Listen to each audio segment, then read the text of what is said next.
Good evening. I hope you are excited tonight and look forward to listening to Dato Cheah, who is our guest speaker tonight. He is the president of Golden Scoop Sdn Bhd, which is the sole franchisee for Malaysia and Singapore for Baskin Robbins. So without further ado, may I invite Dato Cheah to join us here? Okay, here. Yeah. Okay. Yes. Maybe you can start by just telling us a little bit about your background and how do you get to where you are today. Okay. Well, that was back to the 80. Yeah, in the 80, where actually I joined my family. Yeah. My family joined the business because of they need help. So I just went in and joined the business. And we are in a building material business. So I was quite fascinated about the business. It's very easy. It's just, it's a trading company. So a lot of business through food. And then, because it's a wholesale business, so the numbers are big. So it's very exciting. But after a few good years, then I find that it's not for me. It's not my lifestyle. So I just thinking that I want to do a business that it can like a change or in a systematic way that a lot of people can join the company and run by the system. So Yeah. So how long was it that you spent with your family's business? about 9 years. About 9 years. About 9 years. Wow. So I think so, because I don't really record the year, but I think it's about good 9 years. Yeah. Yeah. What are some of the things that you like then? Because I in the building material business, we give credit to customer. And like those days, it's like 30,000, 40,000 to 100,000.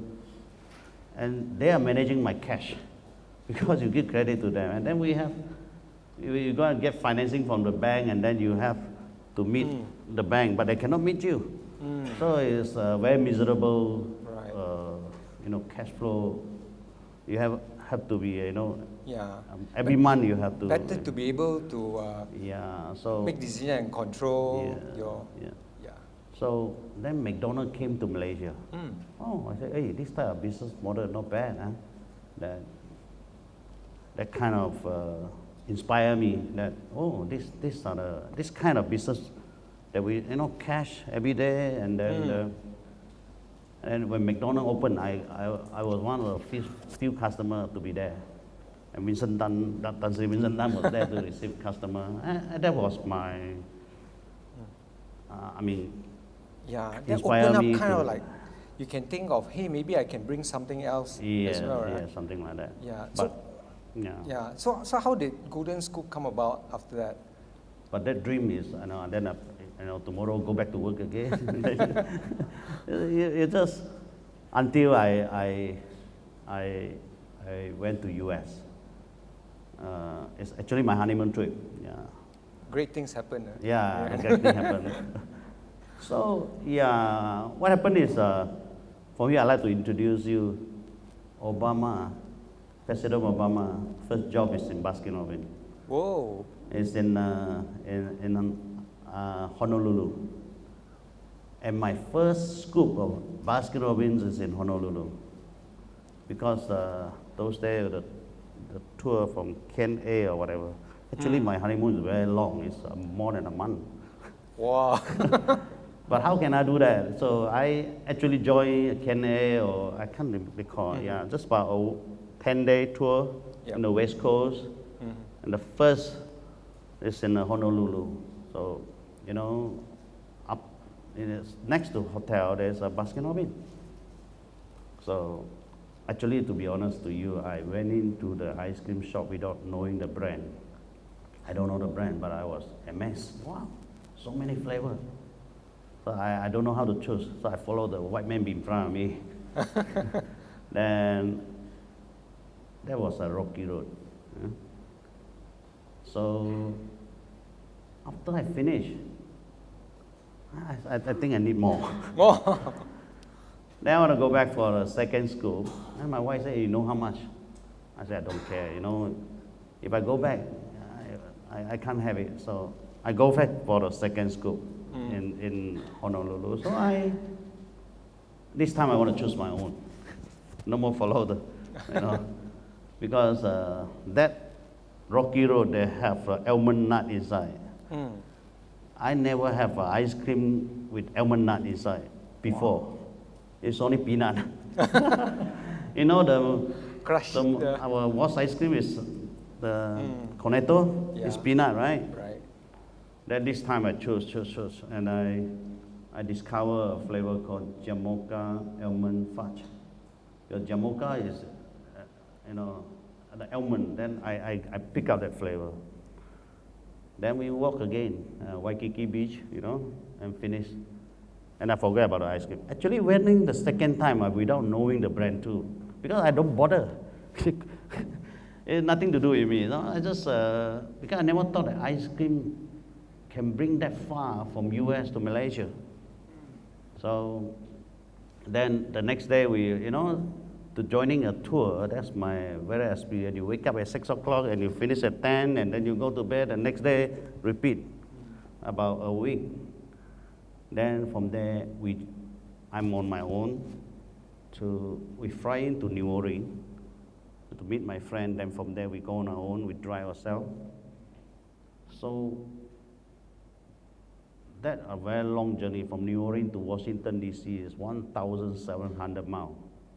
And one day in my trip, I drove halfway, I get bored. Suddenly, I thought about ice cream. It sparked my mind. I asked my friend, I said, "Hey, where can I get ice cream?" I tried one very nice in Hawaii. Yeah. He said, "What brand?" I said, "I don't know. But I know there's a lot of flavor." Oh, I said, "Okay, there's one very famous called Baskin Robbins." The next time we stop. So from there, oh yeah, it's a same brand. From there, is 2 scoops every day. Every town, Wow. 2 scoops. No more 1 scoop, 2 scoops. And then I really enjoy it. So as we go, I don't know which town, I can't recall. On the way, maybe it's near Baltimore. Then we was enjoying the ice cream. Then they have a poster on the column and things like that. Then the Baskin Robbins around the world. Then you can see all the countries, Canada, Japan, down. Then it's Singapore. Wow, that's the next one in Malaysia. Then I make a call immediately. I go back and make a call, and I say I want to see them. It's give me there's the opportunity there. So I call them and I say on the way back from New York to Los Angeles, I want to stop there. At that time, Baskin Robbins headquarters is in Los Angeles, and they said, "No, I'm going for vacation near Christmas." So okay, they asked me to write in. But it took us about 2-year communication before we actually start. Yeah. It sounds like a dating, you know. So you fell in love, you got married, you went on a honeymoon, and then you fell in love with something else. Yes. Right? And then it was courting, and then it's like dating for 2 years, and then finally it says, "Yes, I want to bring it back so people can also fall in love with the brand." And actually, people who work in Baskin Robbins, they will fall in love with the brand, really. Yeah, because it's fun. Wow. Well, I don't know. Maybe I think it's come to food because I'm very particular of food. When I travel, if the country don't have a lot of food to offer me, maybe I will put them the last. I'm very particular of food, where they eat, what I eat, and I'm very particular. So this product, because when I drive and get bored, suddenly it catch my mind. So hey, something must be good, you know. Yeah. So Dato, maybe you can share with us some of the key learnings that you gain as you start this entrepreneur journey. I'm sure, like what you shared is one of the more important thing is the product have to be good, right? Yeah. That's the key thing. Yeah. What else? Well, actually, when I start to, like what you said, the thing at first they select me. Actually, there's a lot of people applying for that brand, including big company, not me, you know, I mean, very big company. But I asked them when they say I'm very passionate about it. So, well, then eventually when they say, yeah, you are the one, I'm going to deal with you, then I start to know about the price. Oh, that's so expensive. I say, hey, no, Malaysia cannot pay for this. How much was it then?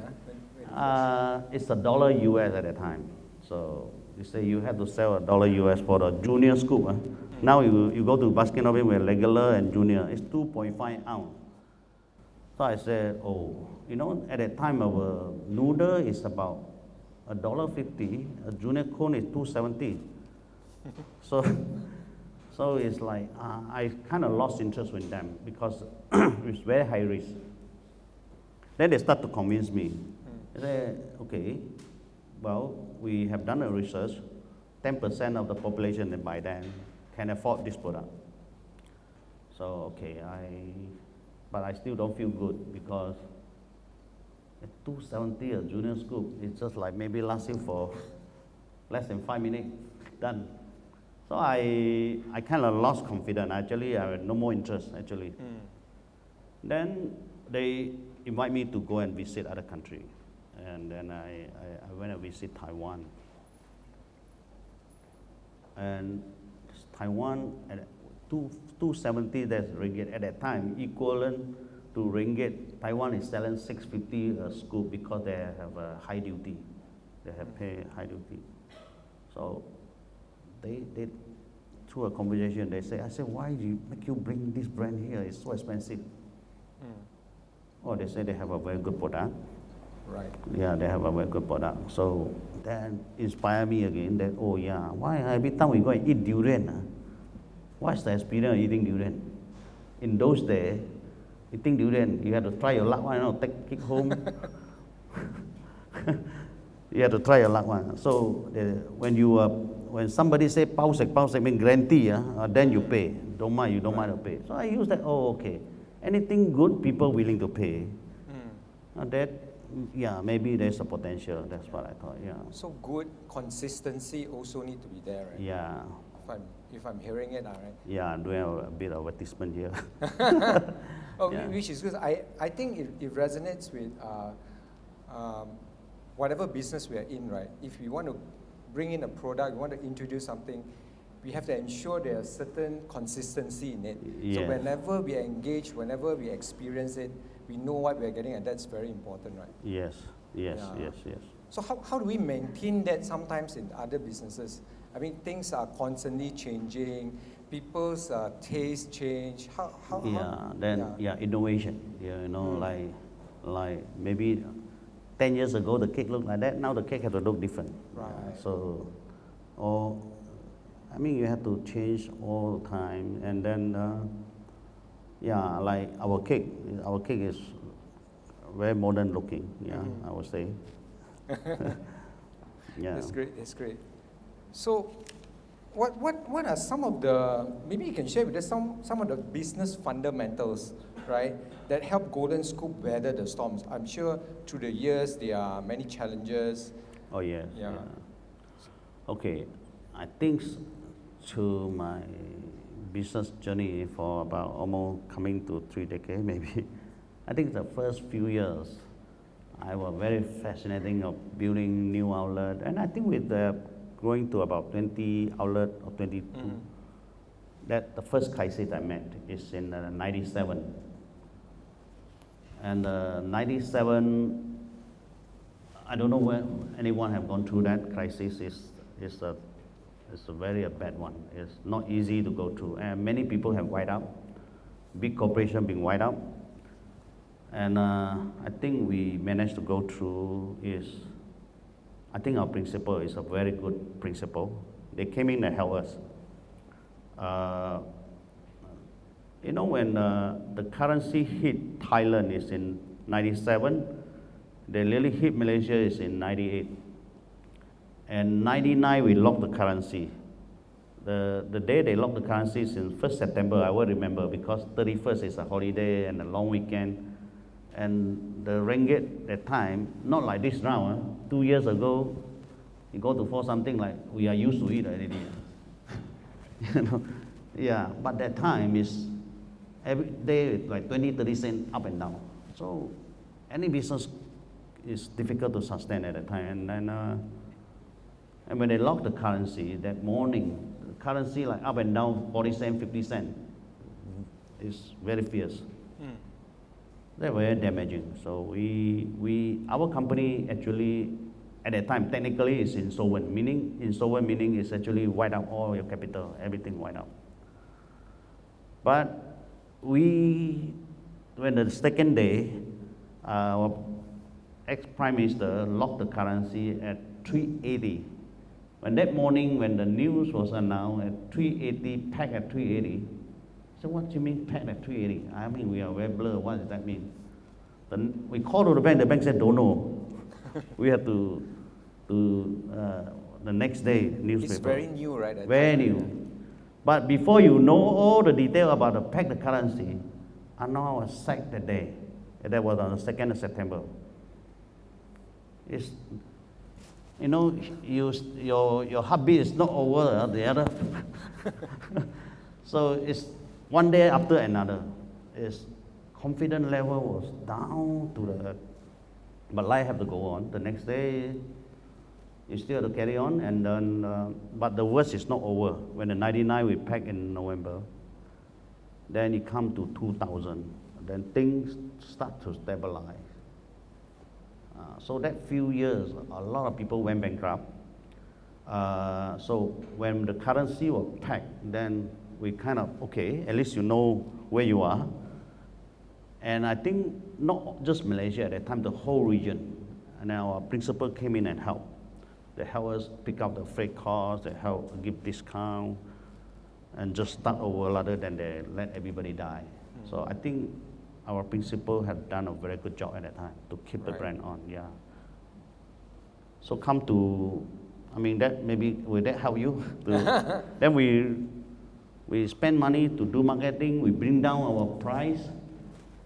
You know, go down, we increase 6 times. And the customer falls 6 times also. It's about almost 60% loss of customer.